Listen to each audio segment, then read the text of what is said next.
Hello students, how are you? I hope you will be fine. Today's class preposition part 2. Today's class preposition part 2. आज part 2 आपको explanation किया जाएगा कि part 2 में अब आपके पास क्या आ रहा है। तो पार्ट 2 में आपके पास मैं एग्जाम्पल जो आपके पास जो एग्जाम्पल वर्ड आपको उस दिन लिखाया गया था उसको कैसे हम लोग यूज़ करते हैं, यूज़ ऑफ प्रीपोजिशंस, आज इसके बारे में आपको बताया जाएगा।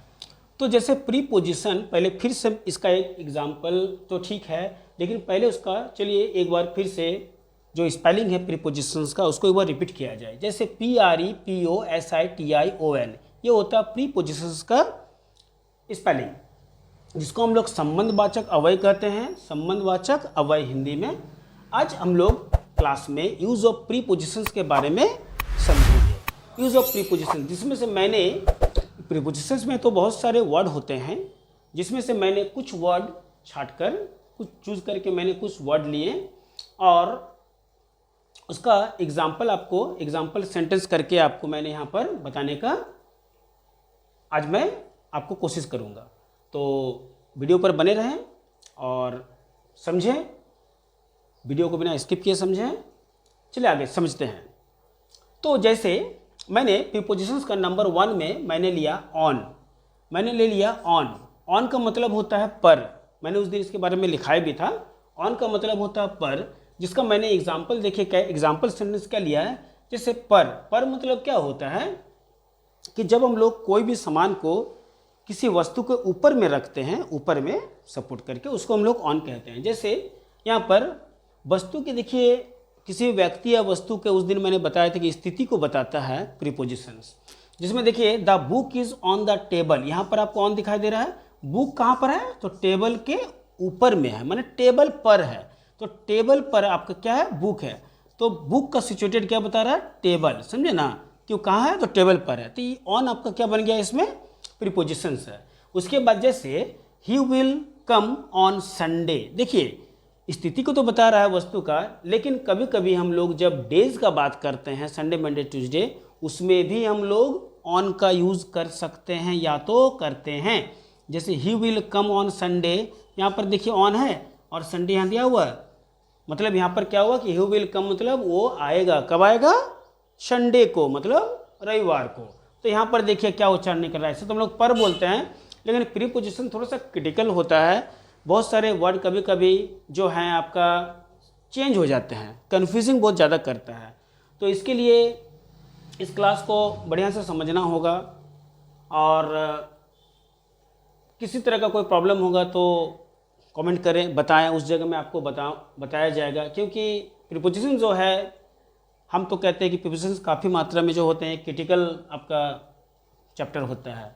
जैसे यहाँ पर मैंने पर का देखिए उच्चारण किया, लेकिन यहाँ पर देखिए क्या निकल गया कि को का हो गया, कि वो संडे मतलब संडे को है ना, संडे को वो आएगा। तो सोच लीजिए यहाँ पर उच्चारण क्या निकल गया? को का निकल गया। तो याद रखिएगा इस तरह का कि जब भी कोई संडे मंडे डेज का बात होता है उसमें हम लोग ऑन लगा के बनाते हैं। ऑन प्रीपोजिशन मेरा यहाँ पर यूज़ होता है। आगे हम लोग बात करते हैं इन का। इन में मेरा मे है, इन मतलब मे होता है। जैसे वी लिव इन इंडिया, में मतलब क्या होता है? किसी भी चीज़ के अंदर में जब हम लोग अपना रिलेशन रखते हैं, जैसे वी लिव इन इंडिया मतलब हम लोग इंडिया के अंदर में रहते हैं, तो इंडिया में रहते हैं। तो यहाँ पर में हम लोग किस देश में रहते हैं? तो में जो हम लोग सिंपली बोलते हैं, में के लिए हम लोग इन लगाते हैं। वी लिव इन इंडिया, हम लोग भारत मतलब इंडिया में रहते हैं। मोहित इज़ इन द फील्ड, मोहित कहाँ है? तो मोहित कहाँ? फील्ड में है, मैदान में है। तो मोहित इज़ इन द फील्ड, यहाँ पर ठीक है, दोनों में मे का ही आपका जो है स्टेटमेंट जो है मे का ही इसमें से आ रहा है। आगे अगर हम लोग बात करते हैं एट का, तो एट का मतलब पर होता है। जैसे Rita is at school, at का मतलब पर होता है, ये बताता है कि किस जगह पर है, ठीक है, ये बताता है। तो कहाँ पर है वो? तो स्कूल पर मतलब स्कूल में। तो यहाँ पर हम लोग एट का यूज़ हम लोग करते हैं जब हम लोग किसी प्लेसेस का बात होता है। तो स्कूल जैसे एक प्लेस है, वहाँ पर हम लोग एट लगा के बनाएंगे। इसके बाद देखिए फिर यहाँ पर कुछ चेंज हो रहा है। जैसे we get up at 4 AM, मतलब वो सुबह 4 बजे क्या होता है? जग जाते हैं, बोल रहा है कि हम लोग सुबह 4 बजे जग जाते हैं। ये जो 4 PM आप दिखाई दे रहा है, मतलब क्या पता चला, इसमें क्या पता चला कि प्लेस, अगर किसी तरह का प्लेस सिचुएटेड कोई बात हो तो हम लोग एट लगा के बनाते हैं, लेकिन अगर किसी टाइम का बात हो तो उसमें भी एट लगता है। तो देखिए प्लेस में और टाइम में तो हमेशा कुछ फेरबदल जो है प्रीपोजिशन में देखिए होते रहते हैं। इसके लिए आपको रेगुलर स्टडीज़ को करना होगा तो ही आपको समझ में आएगा। नेक्स्ट हम लोग नंबर 4 में चलते हैं, जिसमें हम लोग टू का मतलब होता है की और। जब हम लोग अपने आप को किसी काम की ओर बढ़ाने का कोशिश करते हैं उसके लिए की ओर करते हैं। जैसे गो टू बेड मतलब सोने जाओ, गो टू बेड के मतलब सोने जाओ, तो सोते कहाँ पर हम लोग, तो बेड में सोते हैं। तो इसका एक सिंपली देखिए सेंटेंस निकला है गो टू बेड। तो यहाँ पर टू मतलब किसके और, बिस्तर की ओर जाओ सोने के लिए, तो बिस्तर की ओर जाओ, तो इसीलिए इसको हम लोग टू का यूज़ इसमें देखिए कर रहे हैं। उसके बाद we went to his office, इसमें देखिए किधर जा रहा है, तो वो ऑफिस की ओर जा रहा है। तो वी वेंट टू, हम लोग वी मतलब we went to his office मतलब हम लोग उसके ऑफिस के ओर जा रहे हैं। तो यहाँ पर की ओर का मतलब आपका देखिए टू है, हिज ऑफिस तो ऑफिस की ओर जा रहे हैं, तो यहाँ पर टू लगा। नेक्स्ट आपका नंबर 5 में जिसमें फॉर है, फॉर मतलब के लिए होता है। किसी भी चीज़ के लिए जब हम लोग वस्तु के लिए किसी के लिए कोई चीज़ जब हम लोग लेते हैं तो उसको हम लोग के लिए उच्चारण निकालते हैं। जैसे ही बाउट स्वीट्स फॉर चिल्ड्रन, या चिल्ड्रन के लिए क्या लिया गया, स्वीट्स लिया गया, किसके लिए, चिल्ड्रन के लिए मतलब बच्चों के लिए। तो यहाँ पर बच्चों के लिए जो लिया गया फॉर, तो देखिए यहाँ पर फॉर हम लोग फॉर चिल्ड्रन लिखे के लिए। The train is for Patna मतलब ये ट्रेन जो है कहाँ के लिए है, तो पटना के लिए। तो ये तो ठीक है के लिए इसमें आपका वर्ड ठीक आपका सेट हो जा रहा है। तो अगर नंबर 6 का बात करते हैं तो ओवर मतलब के ऊपर, जिसमें the fan is over my head, के ऊपर मतलब ठीक हमारे सिर के जस्ट ऊपर, इसको हम लोग कहते हैं ओवर। एक होता है पर, जिसमें हम लोग देखिए ऑन लगाए हैं। एक अप भी होता है, उसको भी हम लोग ऊपर कहते हैं, ऊपर, वो तो ऊपर का उच्चारण निकलता है। और ओवर मतलब होता है ठीक हमारे हेड से जो ऊपर रहता है, हमारे सिर जो है उससे ठीक जो ऊपर में हाइट में जो चीज़ रहता है उसको हम लोग ओवर लगा के बनाते हैं, उसी को हम लोग के ऊपर कहते हैं। जैसे over, the fan is over my head, तो फैन हमेशा कहाँ रहता है, तो फैन हमेशा हम लोग का सिर के जस्ट ऊपर में रहता है। यहाँ पर इसीलिए देखिए ओवर लगा के इसको बनाया गया। The moon is over the earth, moon कहाँ सिचुएटेड है, तो मून है ठीक अर्थ के ऊपर में, ठीक है। यहाँ पर देखिए इसीलिए ओवर लगाया गया, ठीक है।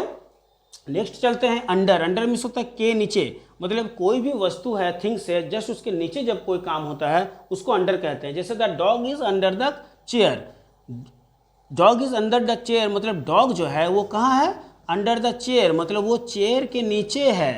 तो हम बोले ना के नीचे, इसका नीचे के नीचे होता है। किसी भी थिंग्स वस्तु के नीचे का जब कोई काम होता है उसमें अंडर लगाते हैं। The letter is under the box, letter कहाँ है, तो बॉक्स के अंदर है, बॉक्स के अंदर, तो बॉक्स मेरा एक थिंग्स हो गया, इसके अंदर में है, तो इसके अंदर में, यहाँ पर भी हम लोग अंडर लगा के बना सकते हैं। उसके बाद ऑफ, ऑफ का मतलब होता है का के की। यहाँ पर का के की, जैसे it is the gate of the school मतलब यह स्कूल का फाटक है, गेट मतलब फाटक होगा। यहाँ पर देखिए फाटक से क्या कर रहा है, स्कूल का रिलेशन है। तो यहाँ पर जो है ये सोच लीजिए एक तरफ का सेंटेंस को रिलेशन भी पैदा करता है ऑफ।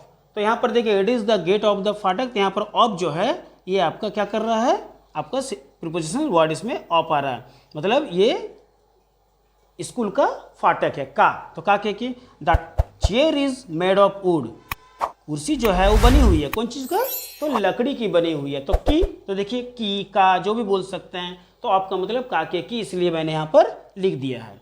तो प्रीपोजिशंस में तो और भी बहुत सारे आते हैं, लेकिन सारा तो पॉसिबल नहीं है बताना एक ही क्लास में। तो लेकिन फिर भी किसी को अगर कोई इच्छा रखते हैं कि नहीं हमको आगे का भी सर बताएं, तो आगे भी आपको बता सकते हैं। इसके लिए आपको कमेंट करना होगा। अगर कोई कमेंट आप लोग करते हैं, किसी को समझना होगा तो कमेंट कर दीजिएगा। आगे का आपको फिर मैं आगे का भी कुछ एग्जांपल आपको फिर मैं बता दूंगा प्रीपोजिशंस का।